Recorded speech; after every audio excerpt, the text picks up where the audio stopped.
সমস্ত প্রশংসা, স্তব, স্তুতি, বন্দনা, আরাধনা একমাত্র মহান আল্লাহ পাকের দরবারে, যিনি সমস্ত বিষয়ের মাওলা মাবুদ হচ্ছেন, ওয়াহদাহু লা শারীকা লাহু হচ্ছেন। সেই মহান রব্বুল আলামিনের দরবারে শুকরিয়া আদা করে আমার নবী, আপনার নবী, সকলের নবী, দুজাহানের নবী, দুজাহানের বাদশাহ, মায়ার নবী, প্রেমের ছবি, ধ্যানের নবী, নূর নবী, জগৎ গুরু, বিশ্ব লিডার, বিশ্ব নেতা হযরত মুহাম্মদুর রাসূলুল্লাহ সাল্লাল্লাহু আলাইহি ওয়াসাল্লাম হুজুরের পাক কদমে লাখো দরুদ ও লাখো সালাম।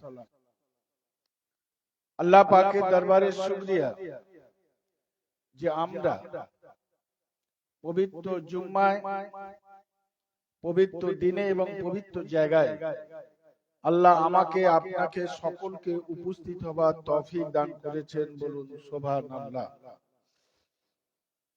আল্লাহ পাকের দরবারে শুকরিয়া কুল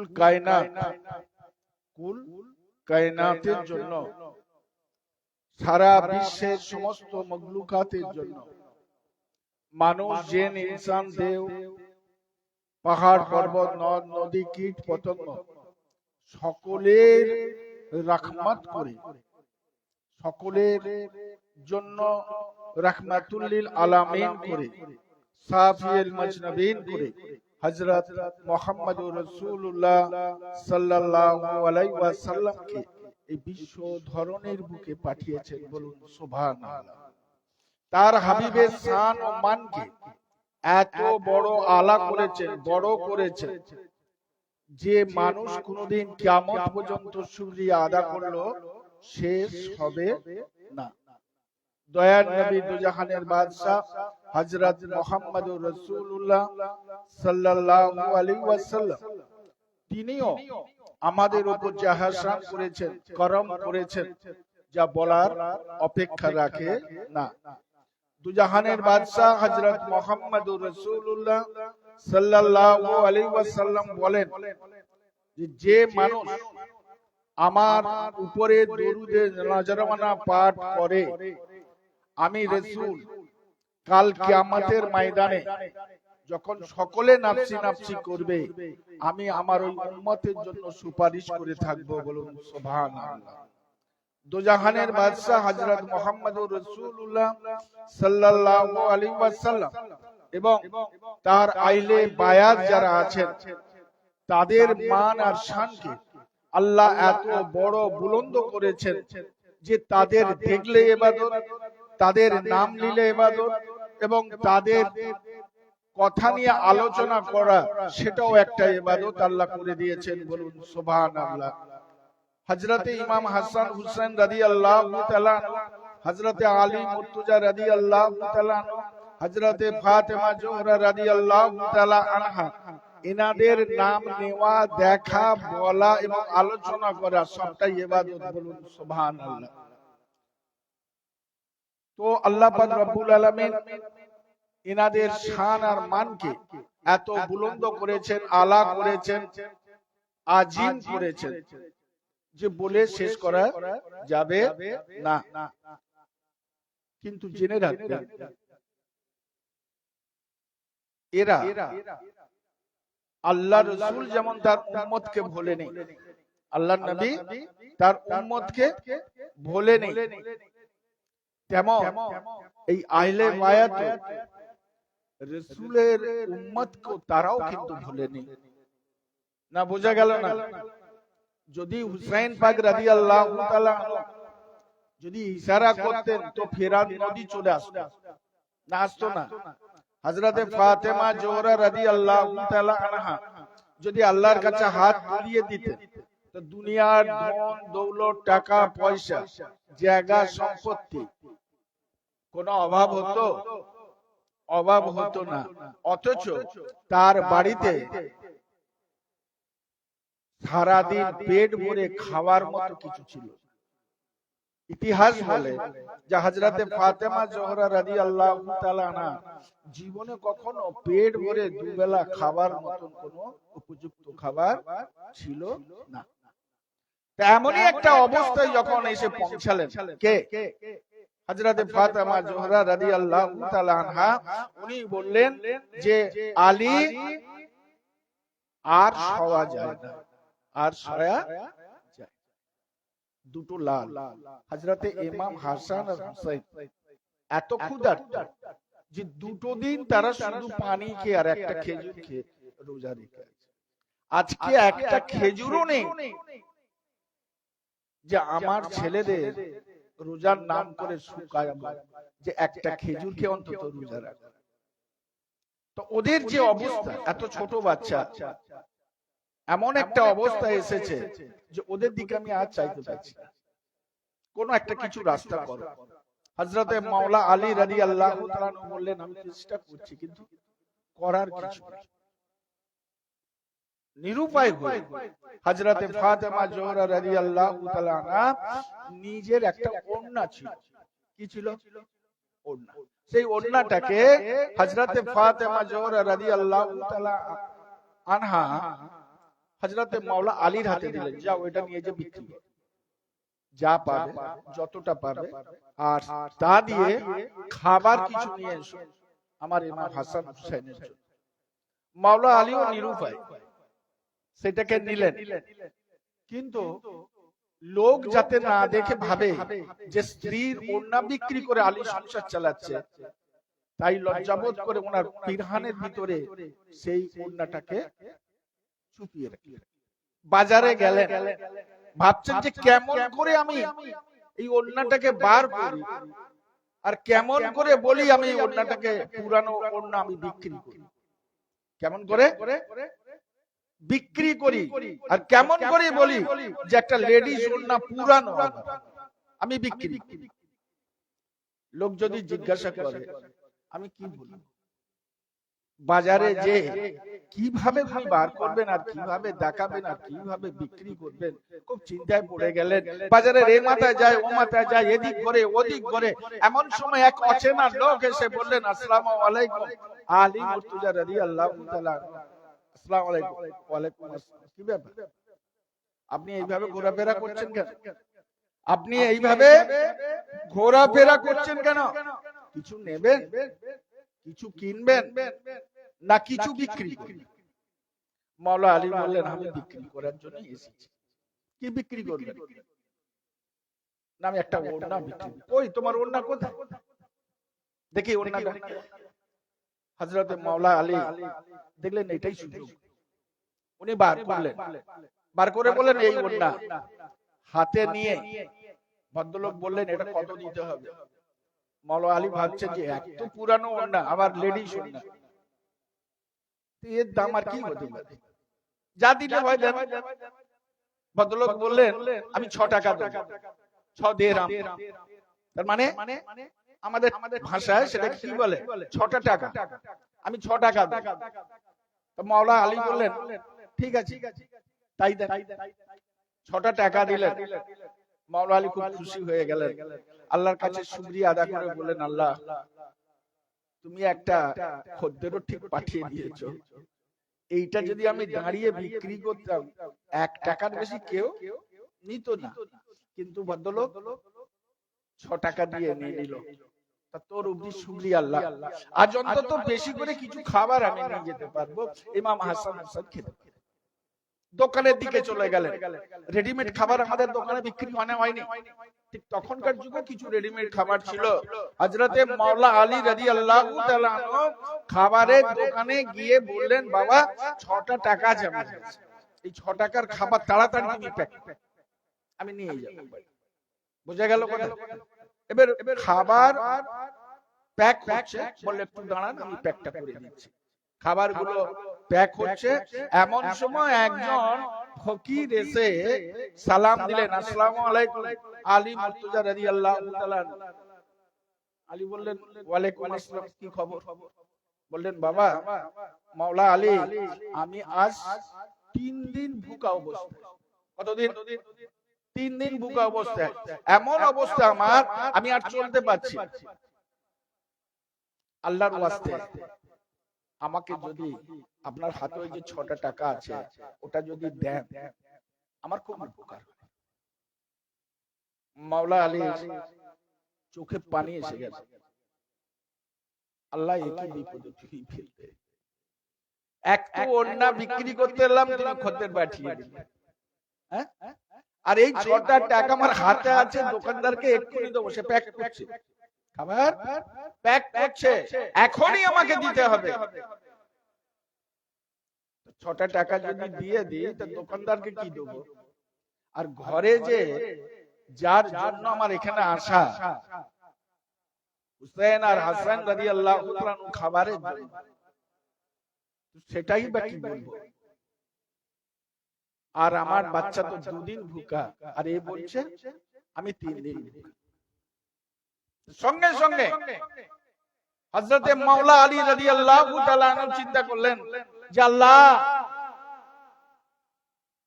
তোমার ওয়াস্তে চেয়েছে, আমি না দিয়ে কেমন করে থাকতে পারি? আর ফাতেমা যখন বলেছে যেমন করে ওকে এটা বিক্রি করে খাবার নিয়ে আসো, তো আমি না খাবার নিয়ে কেমন করি বা খাচ্ছে, আমি এখন কি করব? অবশেষে 6টা টাকা ওই ভিখারির হাতে দিয়ে দিলেন। বলবেন না সুবহানাল্লাহ? খাবারের দোকানদার বলছে ভাই প্যাক হয়ে গেছে, আপনার খাবারটা নেন আর টাকাটা দেন। মাওলা আলী বললেন তুমি রাখো, প্যাক করা খাবারটা তুমি রাখো, আমি কিছুক্ষণ বাদই তোমাকে আমি টাকাটা দিচ্ছি, আমার একটা বিশেষ দরকার আছে। বলে ওখান থেকে একটু সরে গেলেন, ফাঁকা জায়গায় যে চোখের পানি ফেলে দুটো হাত আল্লাহর কাছে তুলে দিয়ে বললেন আল্লাহ তুমি গফুর রহিম, আল্লাহ তুমি রউফুর রহিম, আল্লাহ তুমি রহমানুর রহিম। আল্লাহ তুমি বলেছো যে 1টা টাকা যদি আল্লাহর ওয়াস্তে কেউ দান করে তা আমি আল্লাহ তার বদলা 10 টাকা দিয়ে থাকি। বলুন সুবহানাল্লাহ। 1 টাকা যদি কেউ আল্লাহর ওয়াস্তে দান করে থাকে বিনিময় কত? 10 টাকা। আজ আমি তোর হাবিবের কাছে শুনেছি, কোরআনে দেখেছি, কিন্তু আজ তার সঙ্গে লগদ ব্যবসা শুরু করে দিয়েছি। আল্লাহ 6 টাকা আমি মনে প্রাণে আল্লাহর ওয়াস্তে দিয়েছি, তাহলে আমার পাওনা এখন কত? 60 টাকা। আল্লাহ তুই 60 টাকা কেমন করে দিবি, কিভাবে দিবি এই তুই বুঝিস। 60 টাকা আমাকে দে, আমি তো 6 টাকা তোর আল্লাহর ওয়াস্তে দিয়েছি, 60 টাকা আমার পাওনা, আবার 60 টাকা তুমি ফিরিয়ে দাও। আল্লাহ এই ব্যবসা আজকে আমি তোমার সঙ্গে শুরু করে দিয়েছি, আল্লাহ আমার এই 60 টাকা তুমি ফিরিয়ে দাও। এমন সময় কাঁদতে কাঁদতে, মোনাজাত করতে করতে, দোয়া করতে করতে অনেকক্ষণ কেটে গেল। শত শেষে নিরুপায়, অনেকক্ষণ হয়ে গেল, দোকানদার ওদিকে চিন্তা করছে কেন মালটা নিয়ে যাচ্ছে না, প্যাক হয়ে গেছে না। ফাতেমা চিন্তা করছে ওদিকে, ফাতেমা ওদিকে চিন্তা করছে এখনো কেন আসছে না। আর এদিকে আলী চিন্তা করছে আল্লাহ তুই এখনো কেন দিসনি, আমি কি করব? এমন সময় হযরতে মাওলা আলী রাদিয়াল্লাহু তাআলা পাগলের মতো, উদ্ভ্রান্তের মতো চারিদিকে শুধু ঘোরাফেরা করে আর আকাশের দিকে তাকায় আর মনে মনে ভাবে আল্লাহ তোর ওয়াদা কোথায় গেল, আল্লাহ তোর ওয়াদা কোথায় গেল? তোর হাবিব বলেছে, তুই কোরআনে বলেছিস, অতএব তোর সঙ্গে আজ নগদ ব্যবসা আমি শুরু করে দিয়েছি, তা আল্লাহ কোথায় গেল, আমি কি করব এখন?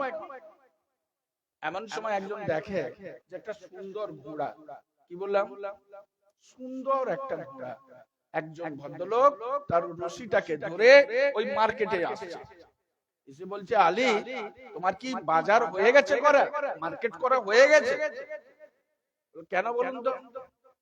বলো আলী আমি বড় ক্লান্ত ঘোড়াটাকে নিয়ে আস্তে আস্তে আমি বাজারে বিক্রি করবো বলে এসেছি, কিন্তু আমি বড় ক্লান্ত হয়ে পড়েছি, যদি একটু সময় থাকে আমার ঘোড়াটা যদি একটু বিক্রি করে দেন খুব ভালো হয়।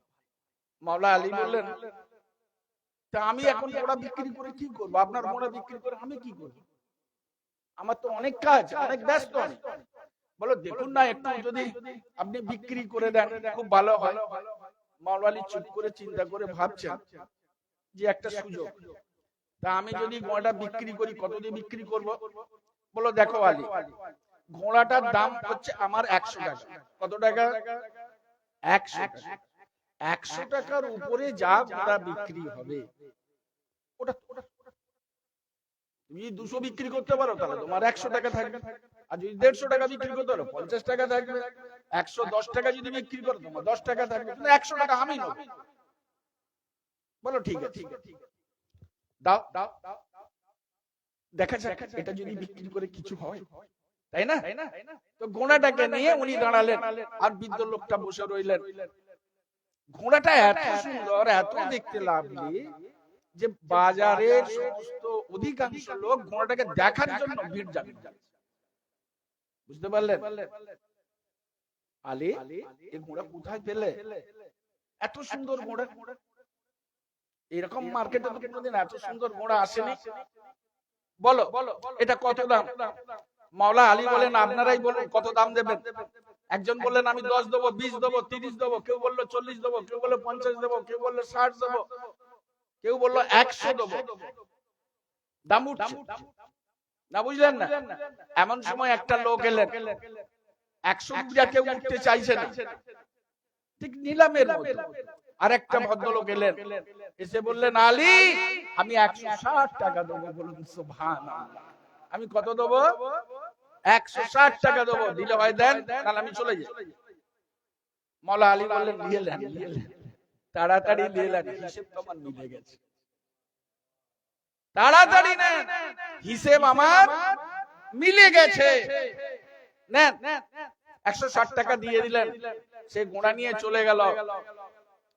আর এদিকে সেই বৃদ্ধ লোক যে বসেছিলেন তাকে 100 টাকা দিলেন, তাহলে রইল কত? 60 টাকা। দিয়েছিল কত টাকা? 6 টাকা। 6 এর 10 গুণ কত? 60 টাকা। মাওলা আলী বললেন হিসেব তো মিলে গেছে, মাওলা তুই নগদ ব্যবসায় আমার লাভ হয়ে গেছে। 6 টাকা দিয়ে আজকে 60 টাকার মাল পেয়ে গেছে। তাহলে আল্লাহর ওয়াস্তে দিলে কি লাভ আছে না ক্ষতি আছে? যে যদি অন্তর থেকে আমরা দিয়ে থাকি, আর কিন্তু কনফিউশন থেকে যদি লাভ হবে, ক্ষতি হয়ে যাবে।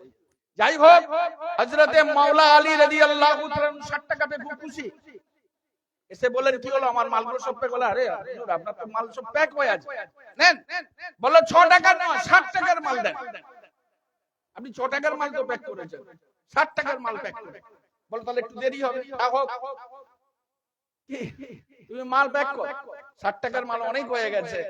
এত মাল যে মাওলা আলী রাদিয়াল্লাহু তাআলা মাথায় করে ওটাকে নিয়ে আসছেন। না বুঝতে পারলেন না? খুব খুশি, বাড়ির কাছে এসে ফাতেমাকে আওয়াজ দিলেন, ফাতেমা দরজা খোলো, আমি আলী চলে এসেছি, ইমাম হাসান হুসেনের জন্য খাবার নিয়ে চলে এসেছি। এমন সময় ফাতেমা জোহরা রাদিয়াল্লাহু তাআলা ছিদ্র দিয়ে একটা দেখলেন, ফাঁক দিয়ে দেখলেন যে কে আওয়াজ দেয়। দেখলেন মাওলা আলী, আর বিরাট একটা বোঝা, খাবারের বোঝা। তো হযরতে ফাতেমা জোহরা রাদিয়াল্লাহু তাআলা সঙ্গে সঙ্গে বললেন যে আলী, তোমাকে প্রথম জিজ্ঞাসা করি যে তুমি যে এত মাল নিয়ে এসেছো এ কোথায় পেলে? আলী বলে না, আরে ওসব কথা পরে হবে, বলবো তোমাকে, তুমি দরজাটা তো খোলো। ফাতেমা বললেন না, একটা ওড়না যত বেশি হোক না কেন, 4 আনা 8 আনা 1 টাকার বেশি বিক্রি হতে পারে না। তা তুমি মাল নিয়েছো অনেক টাকা, এ মাল পেলে কোথা, কার টাকা নিয়ে এলে? এই টাকার খাবার আমার ইমাম হাসান আর হুসাইনকে আমি খাওয়াবো না। যদি এই টাকায় ভেজাল থাকে তো আমি খাওয়াবো না। তুমি ফিরে যাও, নিয়ে যাও। যদি যতক্ষণ না তুমি বলছো যে এটা হালাল পয়সা, হালাল খাবার, ততক্ষণ ইমাম হাসান হুসাইনের মুখে ও খাবার আমি দেব না। দরজাও আপনার বাড়ি হলে কি হবে? আমার বাড়ি হলে যে কি গো, কি হবে? আমার আপনার বাড়ি কি হবে? অবস্থা কেমন? হালাল হারাম বোঝেন তো নাকি? আরে বোঝেন না, সুদের টাকা, ঘুষের টাকা, বিভিন্ন ভাবে অবৈধ টাকা আজকে আমাদের ঘরে ঢুকে গেছে, না ঢোকে নেই? তা আমাদের ছেলে ওইসব খাইয়ে খাজা মঈনুদ্দিন হবে, কুতুবউদ্দিন হবে, বখতিয়ার হবে, হ্যাঁ, নিজামউদ্দিন হবে, না আল্লাহ ওলি হবে? হবে? হারাম খাইয়ে আমাদের ছেলেগুলোকে, তার খুনও হারামি তৈরি হয়ে গেছে। রাগ করবেন না জানো, ফলে কি হচ্ছে? শয়তান ইবলিসের চোরা শয়তান ইবলিস হয়ে গেছে, হ্যাঁ কি না? আজকে 100টা ঘরের মধ্যে বাপ আর বেটার মধ্যে দেখবেন জীবনে জানের দুশমন হয়ে গেছে। আজকে যত বৃদ্ধাশ্রম আছে পৃথিবীর বুকে বা ভারতবর্ষের জমিনে, 100টা বৃদ্ধাশ্রমে দেখবেন যে 95টা বৃদ্ধা সমস্ত যারা আছেন, মা বাবা আছেন, দেখবেন সব ধনী লোকের বাড়ির ছেলে মা বাবা। কথাটা ঠিক না বেটে? কেন এমন হলো? পয়সাটা কোত্থেকে এসেছে? কেমন করে তুমি মানুষ করেছো? কিভাবে তুমি খাইয়েছো? বুঝতে পেরেছেন? ইরানের পীর দস্তগীর আব্দুল কাদের জিলানী রাম্মা বলছেন যে, আব্দুল কাদের, তোমার বয়স এত ছোট, তুমি এত ছোট বয়সে এত তুমি সারা রাত করছো, এত খজরামি করছো যে আমার ভালো লাগছে না। বড় হলে তুমি আমার কি কাজে আসবে? তা হযরতে গৌস পাক রাহমাতুল্লাহ আলাইহি বলছেন, আম্মা জান, আমি যখন তোমার পেটে ছিলাম তখনও কাজ করেছি তোমার জন্য। ভাবলে কি করে তুমি যখন থাকবে না তখনও তোমার জন্য আমি কাজ করবো? বলুন সুবহানাল্লাহ।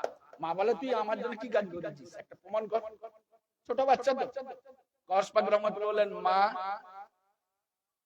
তুমি খালার বাড়িতে গেছিলে। কার বাড়িতে? খালার বাড়িতে গেছিলে। আমি তখন পেটে আচার শুকর দেওয়া ছিল। কি দেওয়া ছিল? আচার শুকর দেওয়া ছিল। আর তুমি খাবে বলে, যেহেতু আমি পেটে ছিলাম, তোমার একটু খাটা খেতে পছন্দ ছিল, তো তুমি সেই খালার আচার, শুকর দেওয়া আচার নিতে গিয়ে, যখন নিতে যাও, আমি তোমার পেটে একটা ধাক্কা দিয়েছিলাম। আমি তো আর পেট থেকে বেরিয়ে তোমাকে কিছু বলতে পারি না। আমি তখন ধাক্কা দিয়েছিলাম। আমি বোঝাতে চেয়েছিলাম, মা, না বলে কোনো খাবার নেওয়া সেটা অন্যায় হবে, ঠিক হবে না। যদিও তো খালা, যদিও খালা, আমরা কি করি? কারো কোনো জিনিস থাকলে বাড়ির মধ্যে আমরা অনেক সময় নিই না। এও তো আমার ভাইয়ের জিনিস, তো আমার চাচির জিনিস, তো আমার মায়ের জিনিস, এরকম বলি না। কিন্তু গৌস পাক বলছেন না, যে কারো জিনিস না বলে নেওয়া অন্যায়। অতএব তুমি সেই অন্যায় কাজ করতে গেলে মনে করে দেখো, আমি তখন ধাক্কা দিয়েছিলাম, তুমি করে উঠেছিলে, হাত থেকে পড়ে গেল, তুমি আর খেলে না, তো আমি তোমাকে ওই হারাম খাবার থেকে, খারাপ খাবার থেকে আমি তোমাকে রক্ষা করেছি না করিনি? না বুঝতে পারলেন না? তবে তো গৌস পাক হয়েছে, তবে তো খাজা মঈনুদ্দিন চিশতি হয়েছে। এত সোজা।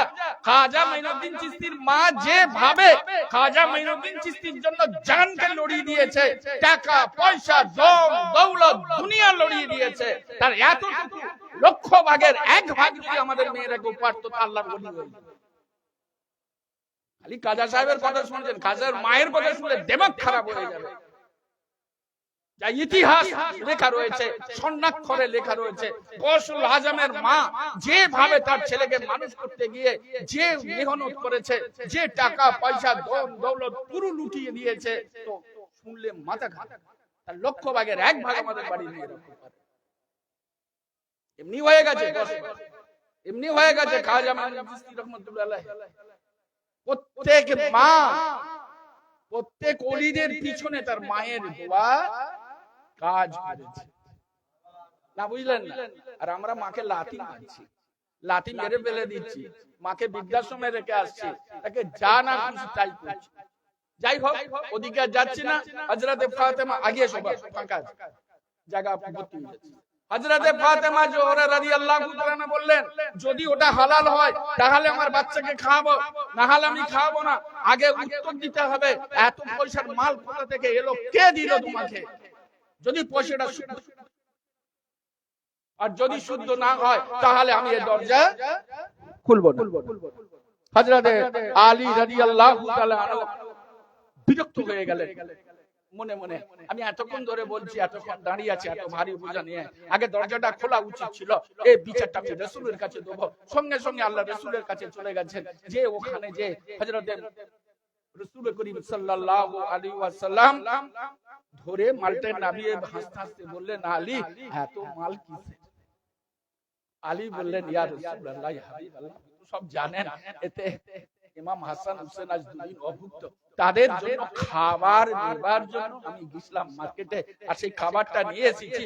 আমি বিচারের রাজপ্রার্থী, আপনার বেটি ফাতেমা আমার বলা সত্য দরজা খোলেনি। কেন? ফাতেমা বললেন যে আগে উত্তর দিতে হবে, পয়সা কার, কোথা তুমি পেলে, কিভাবে পেলে, কেন পেলে, এত প্রশ্নের উত্তর কি করে দেবো? আমি বললাম যে তুমি নামিয়ে দাও, ও নামালো না, তাই আমি আপনার কাছে চলেছি। ফাতেমা চিন্তা করলেন যে মাওলা আলী রাদিয়াল্লাহু তাআলা দাঁড়িয়েছিলেন, আমি বলার পরই উনি চলে গেলেন, তাহলে আমার কথায় মনে ব্যথা পেয়েছে বা কষ্ট পেয়েছে, কিন্তু আমার তো জানা হক, আমার জানাটা তো উচিত, এটা সঠিক কি বেঠিক, এটা হালাল কি হারাম, এটা না জেনে আমি কেমন করে ঘরে ঢোকাই, বুঝতে পারছেন না? অতএব আমার জানাটা অন্যায় নয়, অতএব আব্বার হুজুরের কাছে যাই, যে এই বিচারটা আব্বার কাছে দিই, আমি ঠিক করেছি না ভুল। ফাতেমাও এলেন, মাওলা আলীও এসে গেছে। আল্লাহ রাসূল দয়ার নবী দুজাহানের বাদশা বললেন, আলী বলছি তোমাকে। আলী বলেন, বলুন।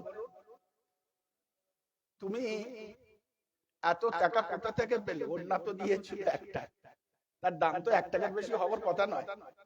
ফাতেমা তো ঠিকই বলেছে, তুমি কোথা থেকে পেলে? ইয়া রাসূল, আপনি তো সব জানেন। বলে, আমি কি জানি? যদি জানতাম তোমাকে জিজ্ঞেস করতাম। তখন মাওলা আলী চুপ করে আছেন, বলছে, আলী তুমি যখন ওড়নাটা বাজারে নিয়ে গেলে, একটা অজানা লোক এসে তোমার কাছে ওড়না কিনলো না 6 টাকা দিয়ে? মাওলা আলী বলেন, হ্যাঁ। এ তো ঠিক কথা, আপনি জানলেন কি করে? আপনি তো এখানে, বিক্রি হলো তো বাজারে, বিক্রি হলো বাজারে, আর আপনি এখানে। বলে, মাওলা আলী এই শুধু এই কথা নয়, যখন তুমি দোকানদারকে দিলে, একটা অগন্ত ফকির এসে তোমাকে যখন আল্লাহর ওয়াস্তে চাইলো, তুমি সেই টাকাটা 6 টাকা দিয়ে দিলে, ওই ফকিরটাকে তুমি চেনো? বলছে, না আমি চিনি। ইয়া রাসূলুল্লাহ, আপনি জানলেন কি করে? বলছে, শোনো আলী, তারপরে তুমি যখন ব্যতিব্যস্ত হয়ে পড়লে, তখন আরেকজন ঘোড়া নিয়ে এসেছিল না? বলল, হ্যাঁ। তো ও ঘোড়াটা নিয়ে যে ব্যক্তি নিয়ে এসেছিল, উনি কে? তুমি কি চেনো? তুমি কোনদিন দেখেছো? বলল, না আমি দেখিনি। তখন বলল, আলী তারপরে ওই ঘোড়াটা যখন তুমি বিক্রি করতে গেলে 160 টাকা দিয়ে বিক্রি হলো, তাই না? তখন বলছে, হ্যাঁ হুজুর 160 টাকা দিয়ে বিক্রি হলো। যে ঘোড়াটা কিনলো ও কে তুমি কি জানো? বলল, না আমি জানি না। ইয়া রাসূলুল্লাহ, আপনি সবচেয়ে তো বেহতর জানেন। আমার প্রশ্ন এখন আপনার কাছে, বিচার চুলোই যাক, এখন প্রশ্ন আমার আপনার কাছে যে ওরা কারা? বলবেন না সুবহানাল্লাহ? দয়ার নবী তো জাহানের বাদশা হযরত মুহাম্মদুর রাসূলুল্লাহ সাল্লাল্লাহু আলাইহি ওয়াসাল্লাম বললেন, আলী যে কিনতে এসেছিল তোমার ওড়না, ও আল্লাহর একজন ফেরেশতা। যে ফকির এসেছিল ওটাও আল্লাহর একজন ফেরেশতা। আর যে ঘোড়া এনেছিল ওটাও আল্লাহর ফেরেশতা। আর যে ঘোড়াটা কিনে নিয়ে গেল ওটাও আল্লাহর ফেরেশতা। কেন জানো? এত এইসব ঘুরিয়ে ফিরিয়ে কেন হলো জানে? তোমার ওই যে ফাতেমার যে ওড়না, মনে আছে কি? 2 সপ্তাহ আগের কথা, বিয়ে বাড়ি গিয়েছিল, মনে আছে? ওই ওড়না কোত্থেকে এসেছিল? আল্লাহ নিজের জান্নাত থেকে ওই ওড়না পাঠিয়েছিলেন। কার জন্য? ফাতেমার জন্য। তো জাতা ওড়না নয়, ও ওড়নাটা জাতা ওড়না নয়। সারা দুনিয়ার সমস্ত ওড়নাকে যদি একদিকে করে দেওয়া হয় কিয়ামত পর্যন্ত, ফাতেমার ওড়নার দাম বেশি হয়ে যাবে। না বোঝা যায়নি? তো আল্লাহ বললেন, হায় হায় হায়, যে জান্নাতের ওড়না আমি পাঠিয়েছি, আর সেই ওড়না আজ বাজারে বিক্রি হবে নিলামে, এ হতে পারে না। ফেরেশতা তুমি যাও তাড়াতাড়ি কিনে। তাড়াতাড়ি ওকে নিয়ে চলে যাও। যেন এখন অন্যটা কোথায়? আল্লাহ তার নিজের আরশে মাওলায় রেখে দিয়েছে। আমাকে জিবরাইল আলাইহিস সালাম এসে এই খবর, কথা কি বলছি বুঝতে পেরেছেন? ক্লিয়ার? আলী বললেন হ্যাঁ হুজুর আমি ক্লিয়ার। এমন সময় হযরতে ফাতেমা বললেন আমি বুঝতে পেরেছি আব্বা, উনি যে মালটা নিয়ে এসেছিলেন এটা হালালই ছিল, কিন্তু ওনার উত্তর না দিয়ে আমি দরজা খুলিনি, আমাকে আল্লাহর ওয়াস্তে মাফ করে দেন। বুঝতে পেরেছেন না? মা হতে গেলে, স্ত্রী হতে গেলে এইরকম স্ত্রী হওয়া দরকার, হ্যাঁ কি না? কিতাবে এসেছে যে নবী আর আসবে না, নবী আর আসবে না, কিন্তু কিতাবে এই কথা কোনদিন লেখা হয়নি যে কোন ওলি আর জন্মাবে না, হুসাইন আর জন্মাবে না, আলী আর জন্মাবে না, কেউ আর জন্মাবে না। না বোঝা যায়নি? আপনি যদি ভালো হন অবশ্যই আল্লাহর ওলি হতে পারেন, না পারেন না? আমার ভাই আমার দোস্তরা, হযরতে ফাতেমা জোহরা রাদিয়াল্লাহু তাআলা আনহা বললেন জি আর রাসূলুল্লাহ আল্লাহ হিসাবটা সব মিলে গেল, আমার যে বিচার দিতে এসেছিলাম এও মিলে গেছে, আলী যে যেটা জানতে চেয়েছিল সেটাও মিলে গেল, কিন্তু একটা প্রশ্নের উত্তর হলো না। সেটা হলো কি যে কাঠুরিয়ার বিবি, মনে আছে? মনে আছে? মনে হচ্ছে 2 সপ্তাহ আগের ঘটনা, ধারাবাহিকভাবে আসছে তো, যে কাঠুরিয়ার বিবি ফাতেমা তুমি জেনে রাখো তোমার আগে সে জান্নাতি হবে, তোমার আগে সে জান্নাতে যাবে। কাঠুরিয়ার বিবি মানে যে কাঠ কাটে তার বউ, সে জান্নাতি হবে। আপনি বলেছিলেন, আমি প্রশ্ন করেছিলাম যে ইয়া রাসূলুল্লাহ হাবিবাল্লাহ, আপনার বেটি ফাতেমা যদি জান্নাতের সর্দারিনী হয় আর তার আগে যদি একটা কাঠুরিয়ার স্ত্রী যদি জান্নাতি হয়, তাহলে আমার চোখে অনেক বেটার, অনেক ভালো, অনেক কিছু, হ্যাঁ কি না? তো তার উত্তর কিন্তু এখনো পেলাম না, তিনি কি এমন আমল করেছেন। তো সঙ্গে সঙ্গে আল্লাহ রাসূল, টাইমটা 3 মিনিট বেশি হয়ে গেছে, সঙ্গে সঙ্গে দয়ার নবী দুজাহানের আকা হযরত মুহাম্মদুর রাসূলুল্লাহ সাল্লাল্লাহু আলাইহি ওয়াসাল্লাম বললেন, ফাতেমা তুমি তো তার বাড়িতে দুবার গেছো, তার বাড়িতে দুবার গেছো, আর দুবার যাওয়ায় দুবারই তোমাকে কি করেছে? ফেরত দিয়েছে। শুধু একটাই তার কারণ সে দেখিয়েছে যে কি, যে ফাতেমা তুমি এসেছো আমার কাছে, ঠিক আছে, তুমি সবচেয়ে তো আমাদের নারী কুলের তাজ, তোমাকে আমি সম্মান করি, রাসূলের বেটি যেহেতু, অতএব আমার স্বামীর হুকুম নাই, অতএব দরজা আমি খুলতে পারবো না। মনে আছে? দ্বিতীয়বার যখন গেলে তখন বললে যে আমাকে তো ফেরত দিলেন, কালকে তো আসতে বললেন, তা আমি তো তাই গেলাম, তখনও তোমাকে ফেরত দিল কেন? বললো তোমার সঙ্গে হুসাইন আছে। মনে আছে কি? বাচ্চা যাচ্ছিল, তোমার সঙ্গে হুসাইন আছে। আমার স্বামীর কাছে অর্ডার নিয়েছিলাম কি, যে ফাতেমা আমার সঙ্গে দেখা করতে এসেছে, আমি কি কাল দরজা খুলবো? আমার স্বামী অর্ডার দিয়েছিল আমি দরজা তোমার জন্য খুলতাম, কিন্তু তোমার সঙ্গে হুসাইন পাক থাকার জন্য আমি খুলতে পারি না। ফাতেমা জোহরা রাদিয়াল্লাহু তাআলা বললেন, তাতে কি হয়েছে? তোমার বাচ্চা, এ তোমার ছেলে, আর এ তো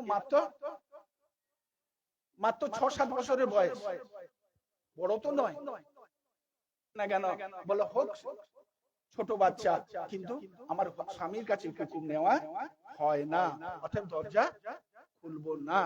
এই জিনিসটা আল্লাহর কাছে এত ভালো লেগে গেছে, এত ভালো লেগে গেছে, এত ভালো লেগে গেছে, আল্লাহ পাক ঘোষণা করে দিলেন, জিবরাইল বলে দাও আমার হাবিবকে, বলে দাও জান্নাতের সর্দারিনী আমার ফাতেমাকে তৈরি করে দিয়েছি। আমার ফাতেমা যখন জান্নাতে যাবে, যাবার সময় নূরের যে উট তৈরি করে দেওয়া হবে, ঘোড়া তৈরি করে দেওয়া হবে, তাতে বসে ফাতেমা যখন জান্নাতের দিকে যাবে, ওই ঘোড়ার লাগাম একদম ধরতে হবে।